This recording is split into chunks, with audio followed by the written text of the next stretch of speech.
Good morning. Magandang araw po sa inyong lahat. Buenos dias. Besame mucho. Isang mapagpalang araw po sa inyong lahat, mga kabarangay. Today is November 4, Tuesday, 7:24 ng umaga. Ngayon po medyo makulimlim. Kahapon napakalakas ng ulan din sa Metro Manila, and I hope yung mga pinagdadaanan nyo po dyan, lalong-lalo na yung mga nasalanta, at saka yung hanggang ngayon ay pinagdadaanan nyo pa rin ng Bagyong Tino, sana lumabas kayo mas malakas at mas maayos, at magtulungan po tayo, mga kabarangay. All our prayers are with you, kahit na tayo ay nagdidiskusyon dito at tuloy ang trabaho dito sa NCR. Don't ever think na we don't think of you, and our prayers are always for you, para po sa inyo pong speedy recovery, mga kabarangay, mga kababayan. Kahapon po, nag-post po tayo sa Barangay Tayo FB page ng isang tulong na hiningi ng kapitan, si Kapitan Ariel P. Iabut ng Mexico, Pampanga. At halos kaibigan ko na rin po siya, kahit na sa chat lang kami lagi nag-uusap, sapagkat lagi po siyang nagtatanong din po ako sa kanya, nagpapadala siya ng mga links, pinag-uusapan po namin, at magaling na kapitan, sapagkat pinost po namin ang kanyang hiningin tulong sa municipal government of Mexico, Pampanga, at sa provincial government of Pampanga. At nagpapasalamat siya sa mga mayor ng municipal mayor nila na tinugon ang kanilang tulong, pati na rin sa gobernador ng Pampanga. Ngayon, marami hong nagtatanong, paano ba kami makakahingi rin ng tulong pagdating sa aming barangay, sapagkat ang aming barangay ay kulang na kulang sa budget. Yan ang pag-uusapan po natin ngayon. Kasi alam ninyo, una sa lahat, kailangan nyong hingiin yung tulong na yon, sapagkat, well, alam niyo naman nangyayari sa pera ng bayan kung hindi nagagastos. Second, hindi lang yung pagtulong, yun po ay program of works. Yun po ay sa pag-develop ng isang barangay na maliit ang budget at tinulungan ng munisipyo, ng city o ng provincial, pag-develop po yan ng probinsya. At pag na-develop ang probinsya at lahat mga ganda, para po sa bayan yan. So don't ever think na nakakahiya humingi ng tulong. Pangalawa, meron kasing mga kapitan na namumulitika pa rin, at dahil hindi nakaupo yung kanyang sinuportahang mayor, basta-basta na lang hindi nahingi ng tulong, na akala niya katapusan na ng mundo at hindi sila makakahingi ng tulong. Ganon din naman, it works both ways, dahil meron naman mga mayor na ganon, pero sabi ko nga, generally speaking, pagdating sa trabaho, dapat ginagawa niyo po ito, ang humingi ng tulong. Parte po yan ng buhay, parte po yan ng government service, especially sa barangay na mga walang budget. Ibig ba sabihin ito, pati yung mga pati ba yung mga mayayamang mga barangay hindi na makakatulong dahil malaki budget nila? Pag mayaman, mas malaki ang gastos dito sa city. Iba ang infra dito, iba rin ang infra malaki rin ang gastos sa probinsya kasi iba rin ang infra doon. At usually, ang hinihingi lang naman na tulong ng barangay hindi naman maliit. Ito ay hindi nila kaya ang mga kapitan dumidiskarte. So, maraming tatanong, paano ba ang diskarte dyan? Okay? Well, simula pa lang, nangangampanya pa lamang kayo, o halimbawa panalo nyo pa lang, ang pinaka-importante munang gagawin nyo po, mga kapitan tsaka mga gawad, is for you to have a Barangay Development Plan, BDP. Okay?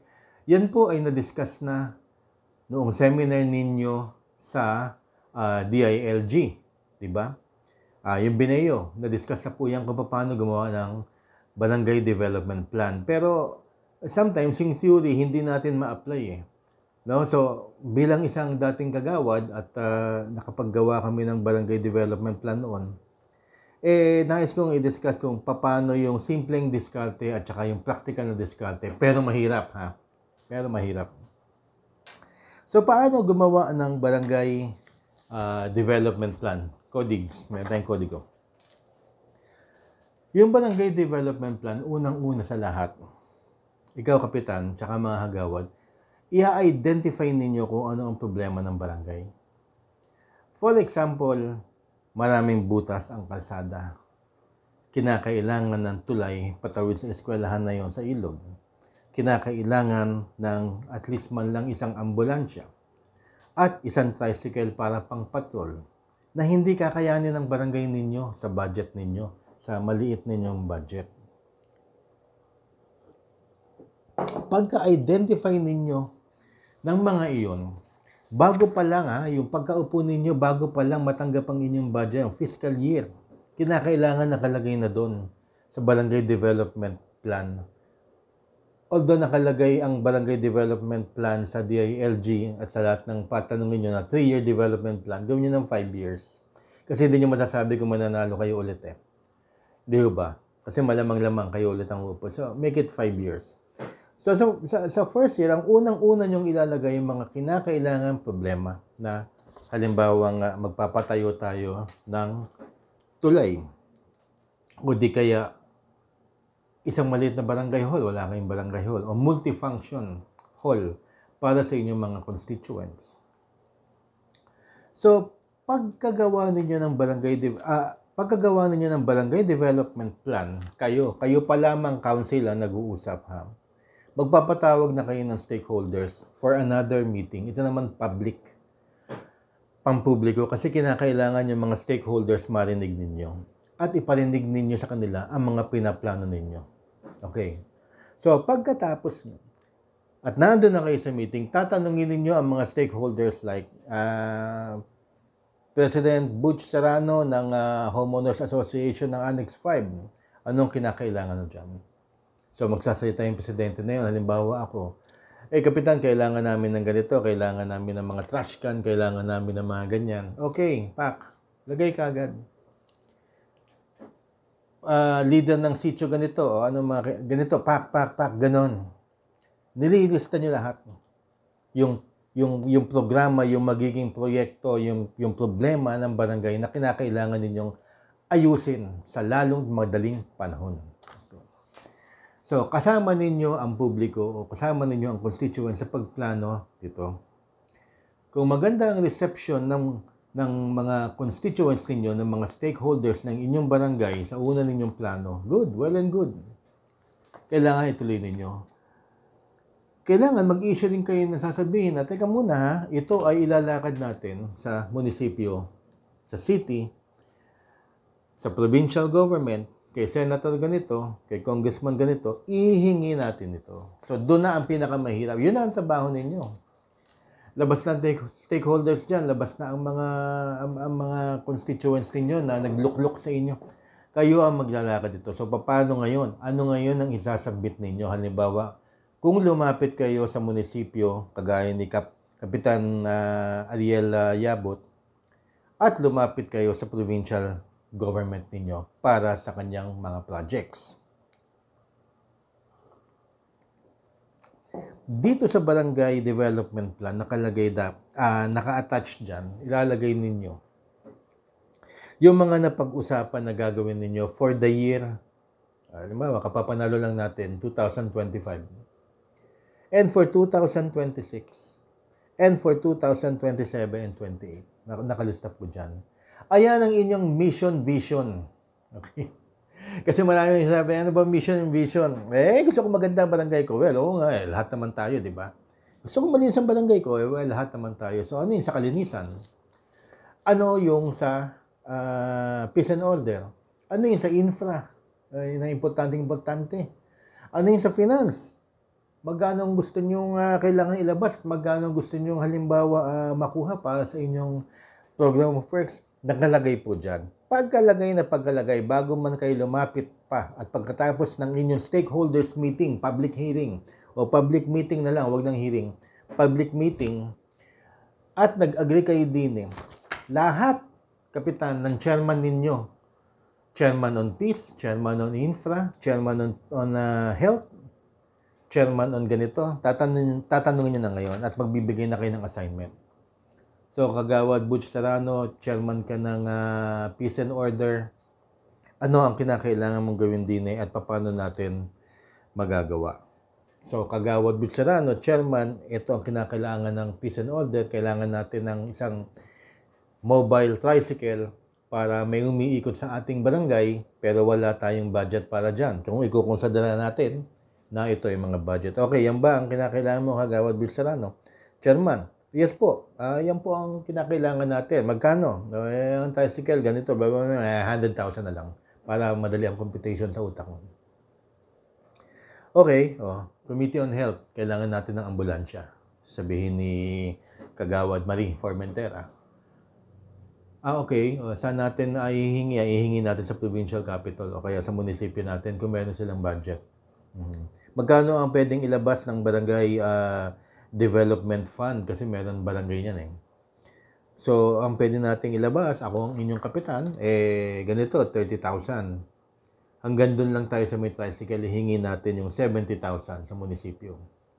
So, yung ambulansya, paano? Di maglalabas po tayo ng 50,000, mga kagawad, at hihingi natin ng, hindi natin kaya yan, 50,000 lang kaya natin, hihingi natin ng 850,000 o 950,000, 1 million yung ambulansya, kunyari lang. And so on and so forth. Si Peace and Order, Health, Infra, Finance, anong mga proyekto ninyo? At paano ninyo ngayon iko-compute, Mr. Apro? Kasi kinakailangan nakalink ang mga ito sa iyong appropriation project, appropriation calculation para mapakita nyo yung program of works. Ayan na. Okay. So, nabuo nyo na yung Barangay Development Plan at nabuo nyo na yung una ninyong ihihingi. Bago pa lamang kayo umupo, dapat meron na ito. Pero kung nakaupo kayo ngayon, hindi pa too late, gawin nyo yan. So, paglapit ninyo, at ito sinabi sa akin ni Kapitan Ariel Yabot, ang pinakasimple dito ay ipapakita ninyo yung Barangay Development Plan. Naka-attach, ito dagdag ko lamang to, naka-attach yung lahat ng chairman ng committee, Infra, Peace, Health, kung ano man ang committee ninyo. At naandun yung kanilang program of works. Tapos sa program of works, meron pa kayong ibang program of works na projects na ito na nga, kinakailangan ng tulay, kinakailangan ng ambulansya, ganyan. Nakalagay doon yung mismong magkano ang magagastos. Huwag nyo nang pahirapan yung inyong mayor o yung inyong engineering office ng munisipyo o city o provincial. Kayo na ang nag-canvas sa ganitong materials. Ito po ang estimate namin. Sa ganitong manpower, labor, ganito, ito si contractor. Tama ba? Sabihin, huwag na muna natin pag-usapan yan. Ito po ang magagastos. Palagay ko ang contractor kung sino yung magbibigay ng pera sa pang-project. No? Sila mamimili. Pero wala yun. Kalimutan yung sinabi ko na yun. So, ayan na. Mr. Governor, ito ho ang kinakailangan namin. Kailangan ho namin magpatayo ng bridge kasi pantawid ng eskwelahan ng mga bata para naman hindi sila kawawa. Nandun yung mga reasons. 5,000 students umiikot pa at aabutin ng 30 minutes samantalang yung bridge na yun, aabutin lang sila ng 1 minute. Ito yung program of works. Ito po, blah blah blah, yung kung magkano nga abutin ang provincial government. Pag-aaralan niya ng konseho ng provincial government, kanilang APRO, Finance, pag-aaralan ni Gov, ni Vice Gov, pagdidebatihan nila, PAMP, maging positive tayo, PAC, approve. Doon sa inyong barangay development plan na isasubmit, plus yung program of works, plus yung mga sinabi mismo, yung minutes of the meeting ninyo ng mga stakeholder, SEC, kinakailangan to, SEC, yung stakeholders sa kung ano yung mga pinagsasabi nila na tama yan, kapitan, kailangan nakalagay doon. Agree kami dyan sapagkat yung mga anak na yan, blah, blah, blah, sa minutes of the meeting kailangan kompleto para nalalaman ang damdamin ng inyong kabarangay. Excuse me. At naandun ang diskarte ng mga chairman ng committee. Kung halimbawa magpapagawa kayo ng multipurpose hall o kaya basketball court, kung ano man ang hiningi ninyo, whatever, na kinakailangan infra, kinakailangan magagamit mo yan doon sa land na tinitirikan ng barangay. No? Pero pag hindi, at nakahingi kayo ng donation mismo sa may-ari ng katabing barangay ninyo at napakabait na may-ari na yon, kinakailangan nyo ng deed of donation muna na magmumula sa may-ari. Maraming proseso yan, tsaka na natin pag-uusapan. Deed of donation, naka-attach pa rin doon sa isasabit ninyo sa munisipyo, city, or governor, o kay senador, o kay congressman. Kinakailangan nyo ng Xerox copy ng land title. Kinakailangan po yung mga ganon. Para makakilos ang probinsya, city, at saka munisipyo. Kasi kung kulang kayo ng papel, hindi na yan para makipag-usap pa. Of course, they will go out of their way para makipag-usap. Pero kung mas maganda yung kayo na po ang dumiskarte tungkol po doon. Kasi mahirap magpagawaan ng halimbawa barangay hall sa hindi ninyo pagmamay-ari ng barangay o ng gobyerno. Kagaya na nangyayari sa mga barangay sa Maynila, kawawa naman, nandyan lang sa tabi, nandyan sa sidewalk. Pag dumaan yung MMD at nakita, kawawa si Kapitan, palalayasin at i-demolish yung mga barangay hall na pinatayo. Nakikita nyo naman sa YouTube yun, tsaka sa mga news. So, what you need, essentially, hindi nyo na kinakailangan ng resolution. Kasi resolution, formality lang yan. Kailangan nyo lang letter. Yung letter na yon, mahal naming provincial governor, ganyan, bla bla bla. Ito po ang aming barangay development plan. Ito po ang aming program of works. Ito po ang magagastos. Kinakailangan po namin. Ito po ang sinabi ng aming po mga kabarangay, mga kababayan, na makikita nyo po sa minutes of the meeting. At dahil nga po paggagawa po kami ng basketball court, multi-purpose hall, para po sa aming barangay, nandiyan na po naka-attach ang deed of donation at saka Xerox copy ng land title. Wala na ho kayong problema. At didesisyonan nyo na lang po. Ang kaya lang po namin na iambag dyan ay 50,000 at ang halaga po ng hinihingi namin ay halimbawa ay 450,000. So, kung inyong mamarapatin, ay humihingi po kami ng tulong through your finance committee or through your generous heart na lang. And then, pag-abot nyo, kapitan, council, kayo, pwede naman kayo makipag-usap na. Mismo, verbal, informal na. Sasabit nyo lang para kompleto. Yun po ang paghingi ng tulong kung sino man ang nanaisin ninyong hingian ng tulong. Pag yung donation na halimbawa sinasabing kailangan namin ng ambulansya, ganun. Kasi marami nagte-text sa akin, akala sa barangay tayo namimigay. Hindi. Pupunta kayo sa mayor ninyo, o kaya sa governor, o kaya kung sino man, congressman o senador, na kayang-kayang magbigay ng ganyan. Sa Pampanga, lahat binigyan. Lahat ng barangay sa Pampanga binigyan ng provincial government. Eh, hindi ba nakakatuwa yun? Di ba? Yung munisipyo nila, tinulungan sila pagpatayo ng multi-function hall. Daan doon, 1.6 million. Tinulungan sila ng provincial government patayo ng barangay hall, 2.6 million. So, wag ho kayong mahihiyang humingi ng tulong. That is part of your job. At ang kinakailangan lang kompleto kayo sa papeles at meron kayong barangay development plan para kasi kumilos at makita ng senador, sino man yan, governor, mayor, na meron nga kayong plano sa barangay ninyo at meron na kayong program of works at meron kayong estimated price kung magkano aabutin para hindi na kami manghula kung magkano. And then, sisimulan nyo na ang proyekto ninyo. So, good luck po mga kapitan, mga barangay kagawad at sa lahat po ng barangay sa Pilipinas. Nagpapasalamat pa rin ako at tayo pa ay inyo pong patuloy na sinusubaybayan. Buenas noches. Besamo mucho. Maraming salamat po. Hasta mañana.